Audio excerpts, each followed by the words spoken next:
Longtemps, j'ai cherché d'où provenait cette force. Cette force qui nous pousse à rentrer dans l'arène. À balayer d'un revers la pression qui nous submerge. Une détermination de fer dans un gant de velours. Écouter, motiver, recadrer, ajuster sans cesse les moindres détails, les petits riens qui transforment les rêves en exploits. Pour certains, cette force vient d'en haut. Pour d'autres, elle vient de l'intérieur. C'est ce qui nous rassemble, ce langage qui nous unit, ce qui nous permet d'amener une équipe vers le succès, sous les applaudissements de nos fans. J'ai longtemps cherché d'où provenait cette force, et la réponse est une évidence. Adafo Media, l'excellence, la perfection, la précision, la référence de la sous-région. Adafo Media, le futur, vivons-le ensemble. Merci de nous rejoindre dans la deuxième partie de cette émission Les GG sur Radio Espace, mais aussi sur Espace TV. Merci à vous tous à l'international, le show qui parle de vous et qui parle tout simplement de l'actualité, de l'opinion, du débat, les ingrédients d'une recette excellente évidemment.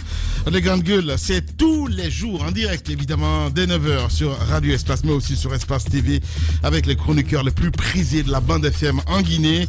Les grandes gueules, le show d'opinion unique en Guinée, je le disais tantôt, mesdames et messieurs, encore une fois, merci de nous rejoindre. Continuez à réagir. Les contacts s'affichent juste en bas de l'écran ici, évidemment. Soit vous partez sur Twitter, hashtag EspaceGG, sinon le numéro de téléphone qui s'affiche en bas de l'écran, le 00224 657 39 13 13, avec Kabino Kondé à la réalisation. Merci à Amadou Sow, à toute l'équipe, avec Nalaï Sidibé, l'homme de nuit, Alassane Diallo. Merci à Mafata Sano. Vous êtes très nombreux évidemment du côté de la régie, qui nous relaie donc les messages. À la une, je le disais tantôt, l'organisation du concours de beauté est retiré donc à Jouanabari. Nous le savons depuis des semaines, mais pour quel motif et de quelle manière? Nous posons cette question ce matin. Le ministère de la Culture et du Patrimoine historique dénonce le non-respect du cahier de charge par celle qui a dirigé donc le Comiguide pendant 12 ans. Et il a alors été décidé donc de recruter une nouvelle structure capable de vendre la beauté guinéenne.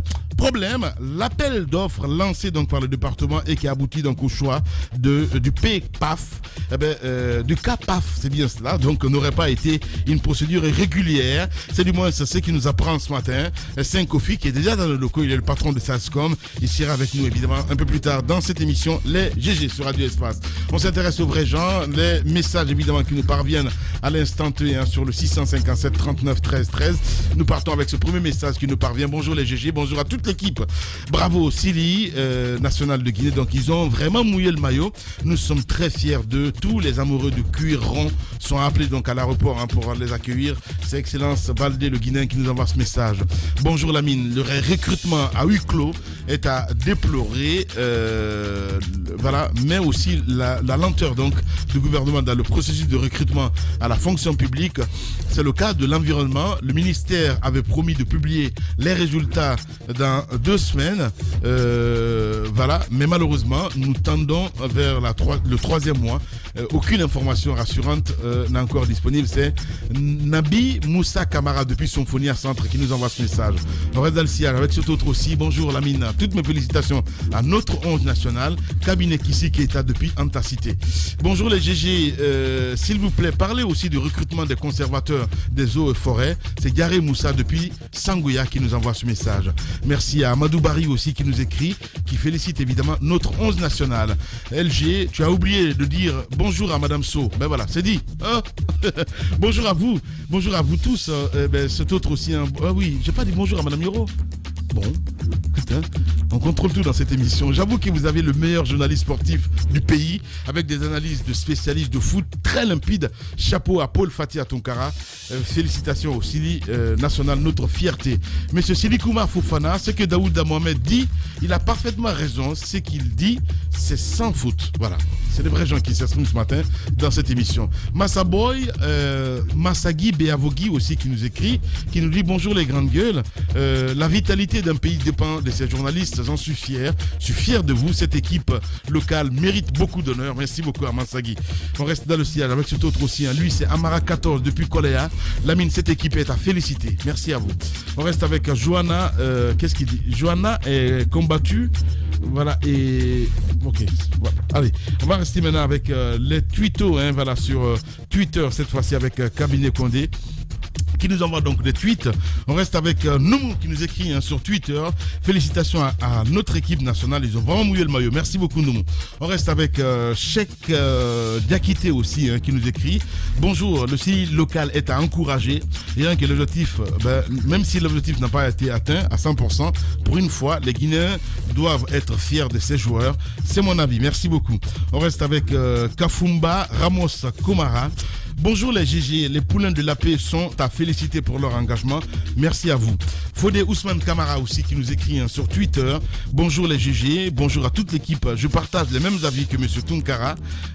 Cette équipe doit être encadrée et intégrée à l'équipe nationale A. Merci. On reste avec Almami Diop aussi qui nous écrit sur Twitter. L'État n'a aucune politique sportive pouvant permettre d'encadrer donc et émanciper le sport en général. C'est un auditeur qui nous envoie ce message. #espace GG. On reste avec Farkassia Tofobali qui nous écrit. Daouda a parfaitement raison. J'en connais un qui voulait une Miss pendant son temps de galère, mais il ne l'avait pas eu. Mais quand il est devenu vedette, il construit un immeuble de 10 étages et mettre en son nom. Actuellement, l'immeuble porte le nom de la Miss. Voilà, c'est un auditeur qui nous envoie ce message. Voilà, j'espère que c'est pas de la délation parce que les Guinéens sont trop forts dans ça. Allez, on y va avec cet autre aussi. Ousmane Ogé Nian qui nous écrit. Bonjour les GG, si seulement les Guinéens s'unissaient pour nos vrais problèmes, comme on est unis pour le CI national, vive une Guinée unie et prospère sans ethnocentrisme et népotisme. Voilà, c'est un auditeur qui nous envoie ce message. Suleiman Sentali aussi qui nous écrit. Bonjour les GG. Daouda a raison. Faut bien signaler, il y a d'autres joueurs, après leur retour de compétition, l'objectif est la conquête des bonnes meufs du quartier qui les avaient rejetées à maintes reprises et oublié qu'ils ont un avenir à préparer. #Lamine. Merci beaucoup. On reste avec Tidiane Boteba qui nous écrit également sur Twitter. Bonjour les grandes gueules, je dis bravo à cette équipe nationale qui a vibré durant tout le CHAN, de Lembe jusqu'ici à Douala. Franchement, cette équipe est une équipe à féliciter. Merci. Banafra Bre Koulibaly qui nous écrit. Bonjour, notre CI national a fait une bonne sortie du côté de Douala en prenant cette 3e place qui honore notre président Condé et toute la nation. Nous avons une équipe sur qui on peut compter désormais. Merci. L'avocat des sans-voix, il s'est pas appelé comme ça sur Twitter. Bonjour les GG, pourquoi j'aime pas me lancer dans les appels à candidature dont l'État lance, car ça finit toujours, car ils finissent de recruter après lancer leur soi-disant de dépôt des dossiers. Je préfère rester dans mon petit kiosque et oublier qu'est-ce qu'il veut dire. Et n'oublie pas que gouverner autrement, c'est ça. Voilà. #espace GG. Un dernier, Abdoulaye Youla qui nous écrit. Bonjour l'ami, nous sommes fiers de la prestation sublime de notre 11 national. Merci beaucoup.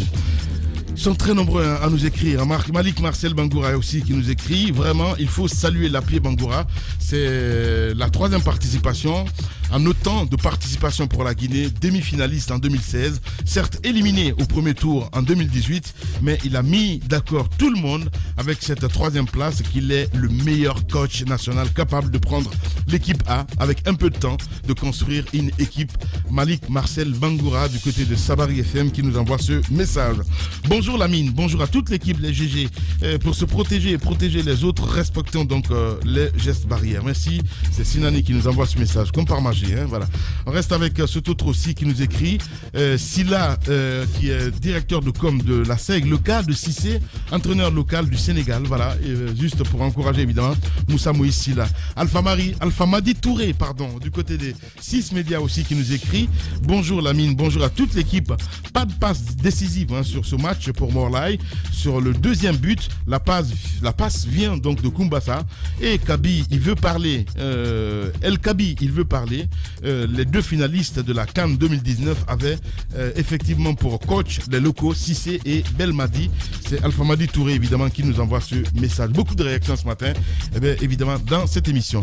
On a écouté cette enquête, mon cher Moussa Moïse, tu peux éteindre la clim s'il te plaît, parce que Moussa sinon voilà, on risque de le perdre dans ce studio. Voilà, allez, on y va mon cher Moussa. On a écouté l'enquête de Jacques Léo Aleno.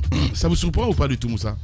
Non, ça ne me surprend pas. Je sais que à l'approche des élections, il y avait un besoin d'effectifs pour les différents corps, surtout le premier qui intervient sur le terrain, c'est-à-dire principalement la police qui est quand même la patronne de la ville. Et donc c'est une demande qui vient du haut sommet. Ouais. C'est pas une demande express. Exactement, c'est pas les policiers ou les responsables au niveau de la sécurité, la protection civile qui demandent à recruter du monde. Ils font un rapport, ils le montrent à la hiérarchie et la hiérarchie constate qu'il y a un besoin en effectif. Et donc c'est la hiérarchie, donc notamment le président de la République, c'est lui qui ordonne donc le recrutement. Et donc si le travail est fait, mais on ne peut pas tout faire. Moussa, la question de la sécurité n'échappe pas au président de la République. Il nomme jusqu'au directeur des différents EPA. C'est pas au niveau de la police qu'il va pas nommer, qu'il va pas jeter un coup d'œil. Donc il jette un coup d'œil partout où il y a risque de soulèvement ou que ça peut causer des manifestations où ça peut amener à une gestion catastrophique. Il a donc son œil, il a ses yeux et ses oreilles là-bas, et je trouve que c'est normal. Et donc il donne son OK et le travail est fait donc par les techniciens au niveau du ministère de la Sécurité. Je trouve que à ce jour, il y a possibilité, si les moyens financiers suivent, il y a possibilité de régler complètement ce problème-là. Mais si les moyens ne suivent pas, si au niveau du budget, bien entendu, l'ordre n'est pas donné, ces jeunes-là vont se voir abandonnés et ils peuvent constituer un autre risque de danger pour la sécurité des paisibles citoyens. Parce que ça nous rappelle le cas de ceux qui avaient été recrutés par autant de CNDD. Exactement, par Dadis de Caléa. Ça continue d'être inquiétant parce que ce n'est pas complètement résolu. Il faut donc ce nouvel président-là. Quand il s'agit de sécurité, même si les jeunes ont été formés très très vite, 3 mois, c'est pas assez quand même pour être conséquemment prêts sur le terrain du maintien d'ordre. On apparaît au plus pressé parce qu'il y avait des manifestants à encadrer. Donc à ce niveau, je trouve qu'il faut mettre les moyens qu'il faut parce que tout simplement, ces jeunes pourraient constituer un danger dans les différents quartiers. Et il s'agit quand même de sécurité nationale. On ne peut pas badiner avec. Ceux qui ont donné le OK au ministère doivent pouvoir assumer les ordres qu'ils ont donnés. Voilà. Allez-y, Madame Hiro. Je peux comprendre qu'il y ait nécessité, par exemple, de recrutement, mais je ne peux pas comprendre qu'on n'ouvre pas, par exemple, pour faire bénéficier, même si on veut 500 personnes, je pense qu'il faut ouvrir comme on appelle les vannes, pour que chacun puisse, les plus méritants en quelque sorte, justement, qu'on fasse un appel à candidature. Parce que ce dont Jacques vient de parler, il y a eu un appel à candidature pour 2 recrutements. Pourquoi pour le premier recrutement, on n'a pas fait d'appel à candidature? On prend juste une partie. C'est ce qu'on dénonce le plus souvent dans les recrutements qui se font dans le cadre de nos agents des services de sécurité, la mine. On désigne une personne, soit par lien, soit une personne dans le quartier, parce qu'on suppose qu'elle n'est pas dans les lignes, on suppose qu'un enfant est devenu trop canaille, on le met dans l'armée. Je pense que le recrutement doit être régulier. Il ne faut pas faire de l'affinité dans le recrutement. Recruter les gens, former-les comme il faut, même si on suppose que oui, le besoin était là. Mais pour le maintien d'ordre, pour éviter qu'il y ait des bavures, ne prenez pas les gens à la va-vite. Parce que sinon, forcément, sur le terrain, ils n'ont pas la formation requise. Ils n'ont pas la formation requise. Quand vous prenez quelqu'un comme ça, dans le tas, vous dites oui, c'est un besoin urgent qui est là, il faut qu'on les forme. À la va-vite, vous le mettez sur le terrain, il va casser des choses où il ne doit pas casser, ou bien il va faire des bavures, quoi. Il va faire des bavures où il ne faut pas. C'est comme, c'est le meilleur exemple. Un médecin, il n'a pas reçu la formation requise, vous l'amenez sauver des vies, il va plutôt faire perdre des vies, il va tuer des personnes. Donc je pense que la sécurité nationale, l'armée, on ne peut pas recruter n'importe qui et on ne peut pas mettre les gens sur le terrain avant de donner la meilleure formation qu'il faut à ces agents. Si on a besoin de résultats, si on a besoin de donner une bonne image à la Guinée, parce que c'est le comportement des gens là sur le terrain qui va être, comment on appelle, qui va se répercuter sur l'image de la nation, notamment en période de manifestation. Allez-y, Ahmed. Bon, pour une fois, je vais aller dans le sens de tout le monde. Je suis absolument d'accord. T'es déçu, hein? Je suis déçu. T'es déçu, la nuit. Eh ben voilà. Non, pour une fois, je suis d'accord avec tout le monde ici. La sécurité, en tout cas les policiers, ça requiert une formation. Je pense que le fait qu'ils aient été sur le terrain fait partie aussi de leur formation. Cela étant, la police nationale a toujours, et l'armée, comme Madame Hiro le disait, a toujours été un vecteur d'ascension sociale. D'accord? C'est-à-dire qu'on prend effectivement les cancres de l'école en général, et puis on en fait des militaires militaires ou des policiers, mais par contre, on leur inculque l'esprit républicain, on les forme, etc. Donc l'armée et la police nationale ont toujours été ce vecteur d'ascension sociale. Alors, je pense, pour ma part, pour connaître légèrement le dossier, je ne le connais pas aussi bien que Jacques, je pense que le dossier a été très mal géré, il faut qu'on se le dise. Il a été extrêmement mal géré. Il est temps, il faut maintenant qu'il se récupère et que les professionnels, parce que la sécurité nationale, c'est effectivement dévolu au président de la République, c'est son domaine, c'est sa chasse gardée, on est d'accord, mais ça requiert aussi quand même du professionnalisme. Or, lorsqu'on recrute des jeunes, qu'on leur met des matraques ou des armes dans les mains, il faut leur expliquer ce qu'est avoir une arme dans la main, il faut leur expliquer ce que c'est qu'avoir une matraque. Moi, je les ai vus taper des soirs sur les voitures. Je suis descendu un soir, je lui ai dit, mais tu retapes sur ma voiture, ça va mal se passer, parce que c'est... Voilà, bon, bref. Donc, il y a des réflexes républicains à avoir vis-à-vis de la police. Le dossier... On parle de réflexes, parce que c'est des anciens bandits, évidemment, et le réflexe, évidemment, c'est casser, tout casser. Des grandes gueules. Alors, on va pas... Je suis désolé. Oui, mais on va pas faire de comparaison. Mais je t'explique une chose. Au sortir de la Seconde Guerre mondiale en France, les vieux bandits corses ou les bandits corses ont été largement recrutés dans la police nationale française, ce qui a donné l'équipe Pasqua, etc. Donc c'est aussi ça. La police sert à faire revenir dans le rang de la société des gens qui étaient vous êtes venus pour mettre de l'ordre et que vous permettez de tout casser. C'est pas normal. L'imbécilité. Ah ben voilà. La non-formation. Mais c'est pas tout le monde qui fait ça. Il y a certaines spécificités. Mais il ne faut pas jeter l'opprobre. Il faut pas jeter l'opprobre sur toute la police. Ils sont pas tous des grandes gueules. On demande de filtrer. Au niveau de l'armée, par exemple, on vous dit que quand on veut filtrer, on peut le faire. Au niveau de l'armée, le dernier appel à candidature qui a été lancé par l'armée, c'est pas pour tout le monde. Vous ne voyez pas les gens s'apprécier. Parce que l'armée guinéenne, le chef d'État, le ministre de la Défense a bien spécifié ceux qui peuvent candidater. Ça a été bien spécifié. Il y a des éléments qui rentrent en compte, tels que la connaissance en informatique, l'anglais, parce qu'on a besoin d'une certaine élite là-bas. Et l'armée, le baccalauréat, je crois. exactement. Et Et l'armée, ça n'a pas été toujours que des pourris. Nous avons quand même des éléments qui sont sortis de cette armée guinéenne et qui ont un niveau beaucoup plus appréciable que le niveau. Des grandes gueules. Souvent, c'est la procédure est parfois biaisée. Moi, je vais vous donner deux exemples concrets. Voilà. Au niveau, à la tête de la gendarmerie nationale, celui qui est là, il a quand même, ça se passe de commentaires. Au niveau également de l'administration du territoire, même si politiquement, il va un peu à gauche, le ministre de l'administration du territoire, c'est un militaire. Voilà, nous avons eu quand même de la bonne ressource sortie de l'armée guinéenne, parce que je pense que le contrôle avant était beaucoup plus strict. Juste une parenthèse, Lamine, excuse-moi, juste une petite parenthèse. Moi, ce sont des faits, alors que moi, pour le coup, j'ai vécu. Je peux te dire que j'ai eu affaire aux gendarmes de la police, aux gendarmes de Guinée. Honnêtement, ils sont extrêmement bien formés et ils connaissent surtout leur domaine d'intervention et la loi sur le bout des doigts. Ça, je le dis clairement. Et moi, j'étais très surpris. Tu te souviens quand on avait été voir pas Bafoué, Fabou. Oui. Par exemple, quand on a été voir Fabou, moi, j'ai eu un problème ici.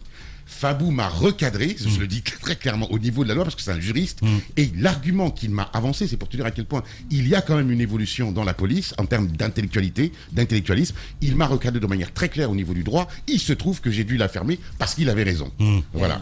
Non, c'est pas exclu. C'est pas exclu qu'il y ait aujourd'hui des policiers. La Guinée, on le sait, on a un État policier. Il y en a des bons cadres qui ont un parcours vraiment élogieux, mais cela n'est pas aussi exclu qu'il y a des recrutements qui se font et parfois on peut coller à l'appel, par exemple, une enquête de moralité, mais ce sont des actions qui ne sont pas menées. Les gens sont intégrés dans la police juste pour s'en débarrasser dans le quartier et il y en a, on connaît un peu leur vie dans le quartier, dans la ville, mais qu'on retrouve dans la police, à la gendarmerie. C'est vrai qu'il y a aujourd'hui beaucoup de jeunes cadres qui sont à la gendarmerie.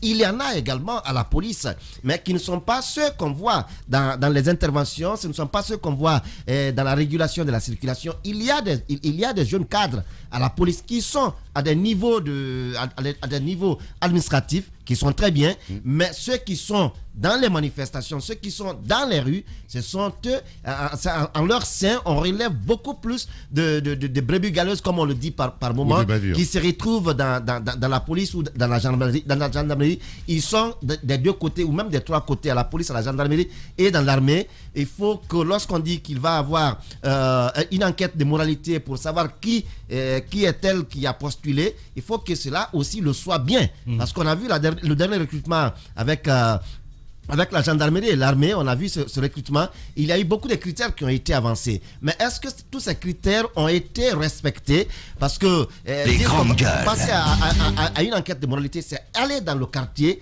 aller dans la ville où la personne vit pour savoir quels sont ses rapports avec les voisins, quel est son comportement. Mais est-ce que tout cela a été fait? C'est une question que je me pose aujourd'hui de savoir, parce que sur les 2000 et quelques qui ont été recrutés, est-ce qu'on a eu le temps d'aller faire toutes ces enquêtes? Ils vont se retrouver là, mais l'armée, ce n'est pas pour éduquer. Lorsque vous ratez l'éducation, vous ratez l'école, ce n'est pas dans l'armée que vous viendrez pour être éduqué. C'est un train de redressement. C'est une forme de redressement. Le redressement est là, mais l'éducation que vous avez ratée, on ne vous la donne pas dans l'armée. Dans l'armée, c'est le respect des principes, c'est le respect de la hiérarchie, c'est le respect des règles. C'est dans la formation qu'on apprend ça. C'est dans la formation, mais on ne vous éduquera pas dans l'armée. Le service militaire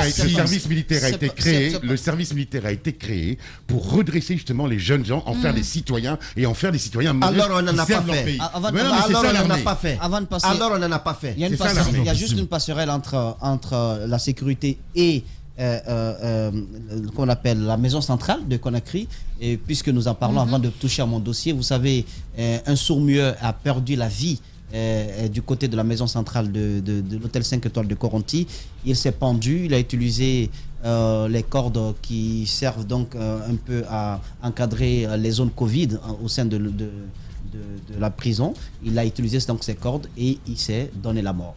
Mais avant cela, selon quelques sources que j'ai bien informées, ce sourd-muet donc qui est coupé d'une peine aux alentours de 20 ans de prison, parce qu'il a été quand même reconnu coupable d'assassinat, et par jalousie donc il a donné la mort à sa petite amie.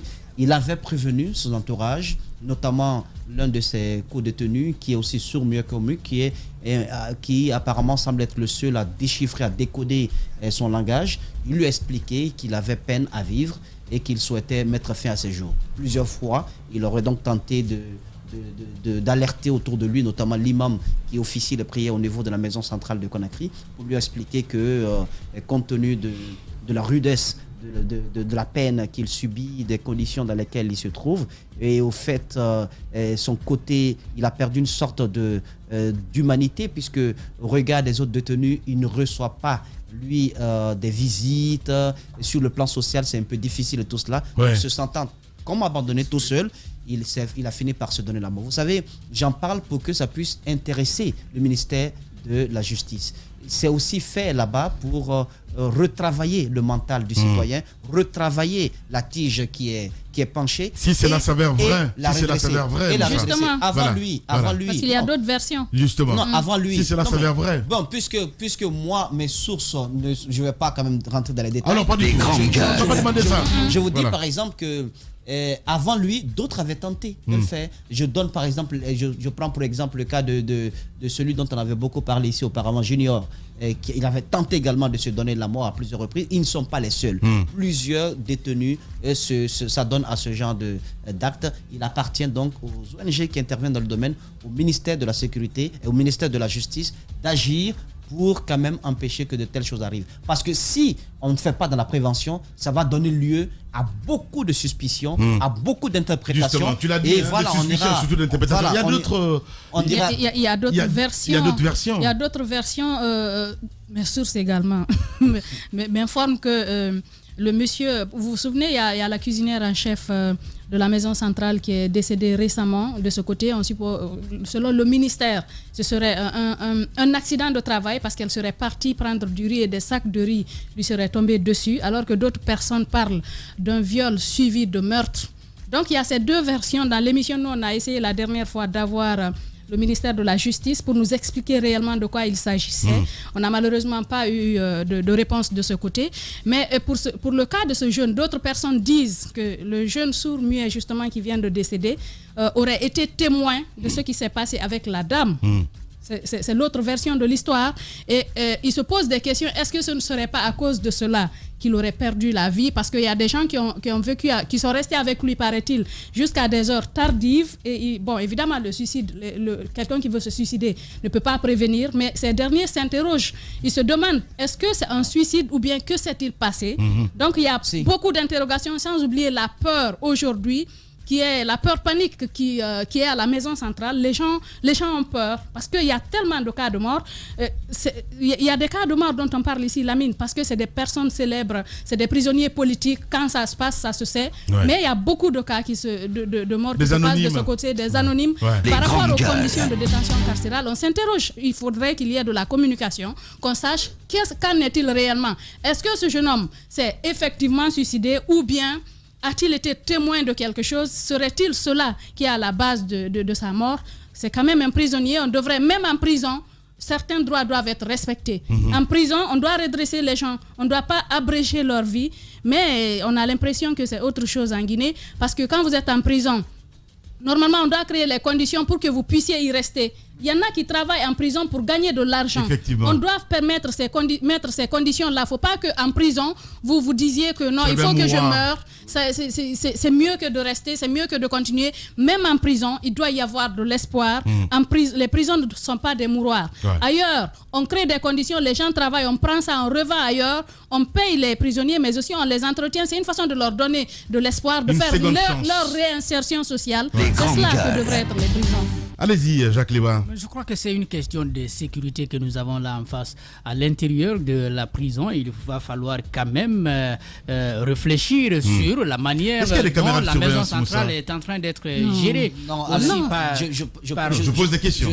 Je sais que au niveau du régisseur, j'ai été au bureau du régisseur à un moment, je sais qu'il a mis quelques dispositifs en place. Pour pouvoir quand même contrôler parce que c'est un ancien du domaine. Parce que ça enlève des suspicions. Je pense que au-delà des caméras qui doivent aider à comprendre ce qui se passe à l'intérieur du camp, je crois que la sécurité... 2021, là. Oui, mais bien sûr. Voilà, il y a eu ce vol du côté de Somphonia. J'ai dit au-delà. Mais il faut que la sécurité à l'intérieur de la prison soit quand même assurée. C'est pourquoi pour certains qui ont été une fois placés à garde à vue, quand vous arrivez même la ceinture, on vous dit d'enlever parce qu'on ne veut pas vous laisser avec un seul instrument qui peut vous permettre de vous faire du mal. Si on a permis, n'est-ce pas, ce sourd-muet de se donner la mort, même si on est dans le cadre du suicide, c'est quand même la question de la sécurité à l'intérieur de la maison centrale qui est là. S'il a réussi à se donner la mort, ça veut dire qu'il pouvait tuer quelqu'un d'autre. Il pouvait donner la mort à quelqu'un d'autre.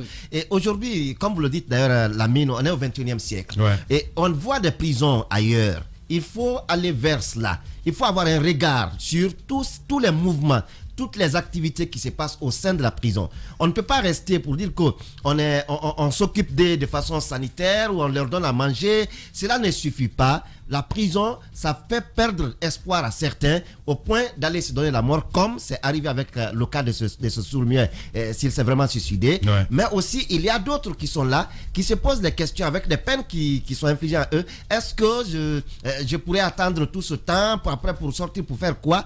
Il n'y a même pas, la plus grande prison de notre pays, on n'a pas un plan de réinsertion, réinsertion sociale ou professionnelle, parce qu'on peut y avoir des métiers à faire, parce qu'il y a des mineurs qui sont là. On peut leur apprendre un métier à la sortie, qu'ils puissent se réintégrer la société avec un métier à main. Mais il y a aussi des partenaires qui accompagnent, mais ce n'est que de courte durée, ça ne prend pas ce temps. Et je ne sais pas s'il y en a encore qui sont sortis de cette prison et qui ont pu aller continuer leur activité professionnelle, notamment la menuiserie ou autre activité. Mais ça ne se fait pas. Il faut qu'on aille aujourd'hui vers cela, donner une certaine vie à nos prisons pour permettre au moins aux gens d'avoir un peu d'espoir, même si la prison n'est pas, la prison comme on le dit est l'exception.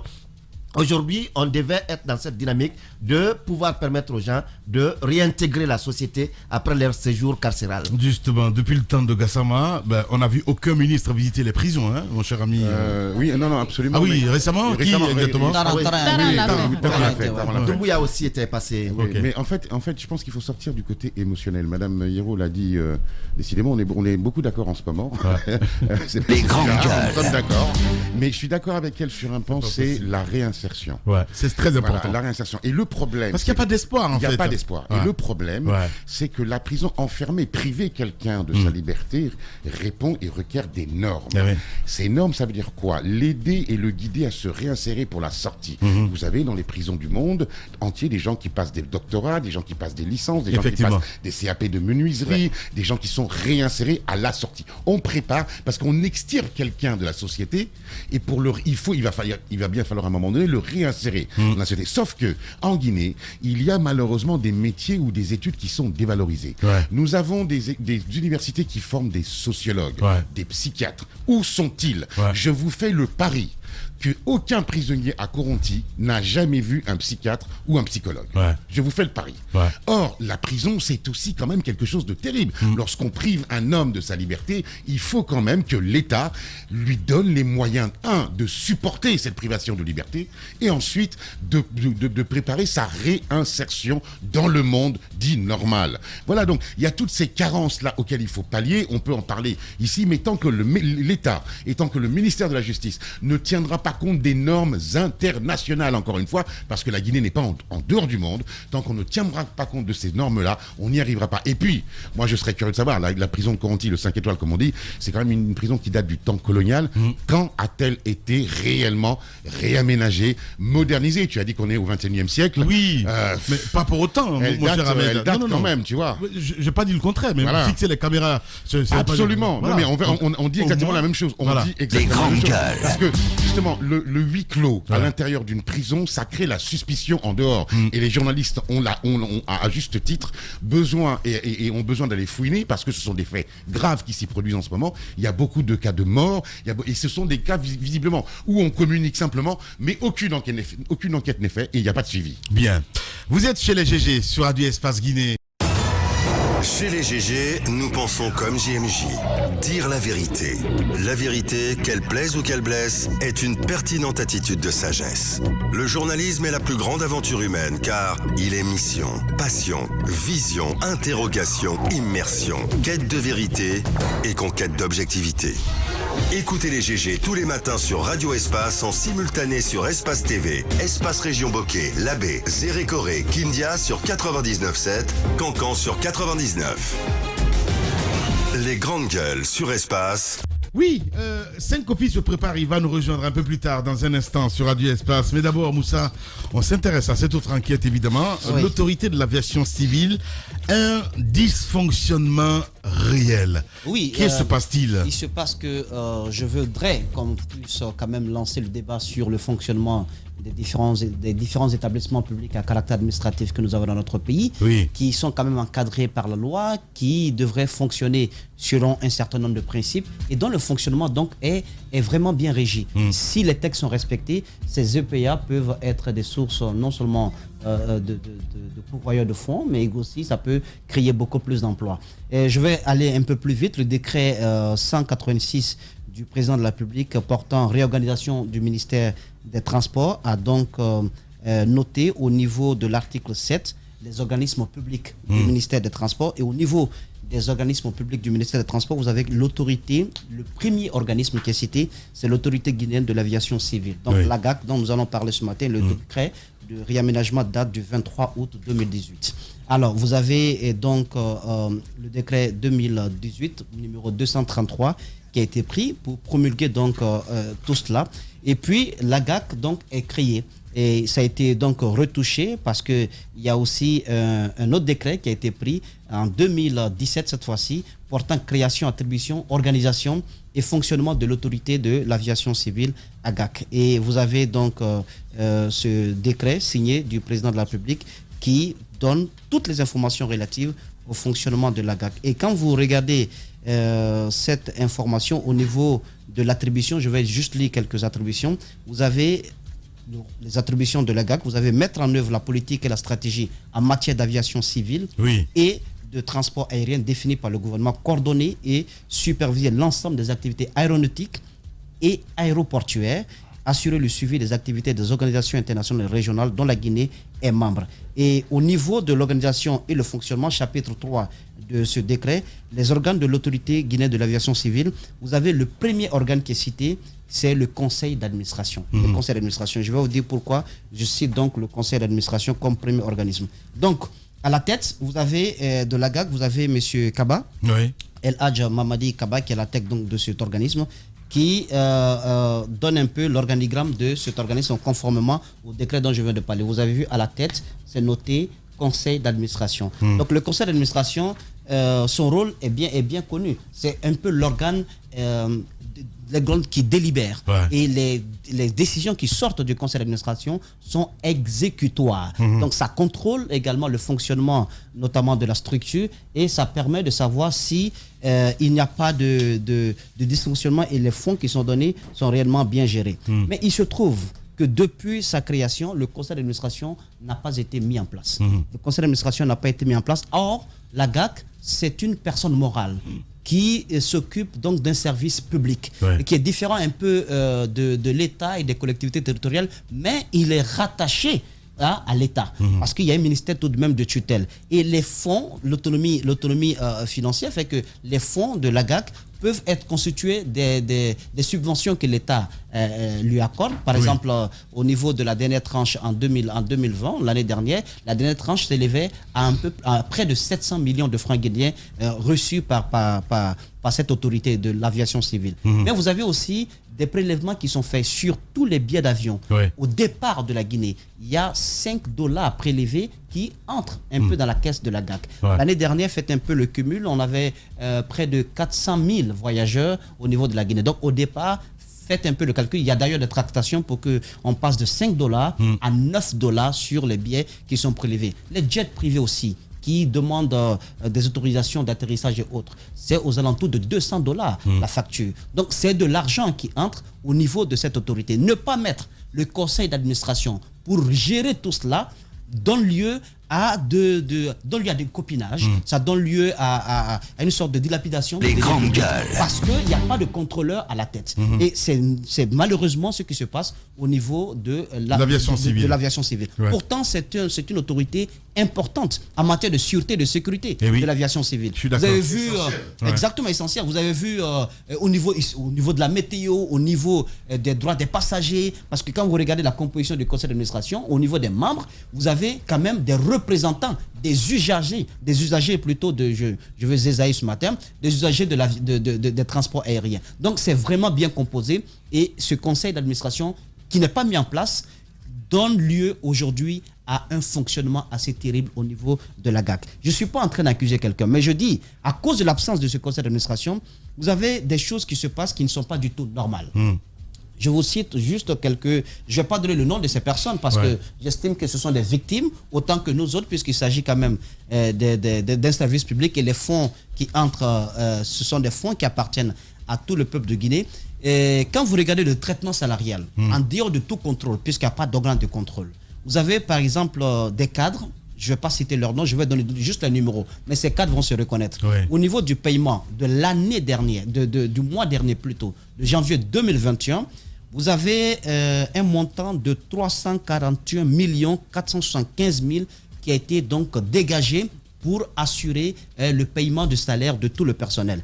Au niveau des comptes à la BCG, à Ecobank, à la Société Générale, à la Banque Maroco-Guinéenne, à la Robank First Bank, également à Vista Bank et BCG. Vous avez donc ce montant qui a été fait. Alors, quand vous lisez l'intitulé sur la note de service pour le déblocage de cet argent, il est noté, le directeur dit, en attendant la mise en place effective du conseil d'administration de la GAC. Ça veut dire qu'on sait très bien que cet organe peut quand même jouer un rôle sérieux dans le suivi et le traitement de tout cela. Donc il dit en attendant, il cite le décret et il met en place les primes et les salaires que tout le monde doit recevoir. Mais sauf que ces salaires n'obéissent à aucune logique. Je donne juste un exemple. Vous avez des cadres qui sont au même poste, qui font le même travail.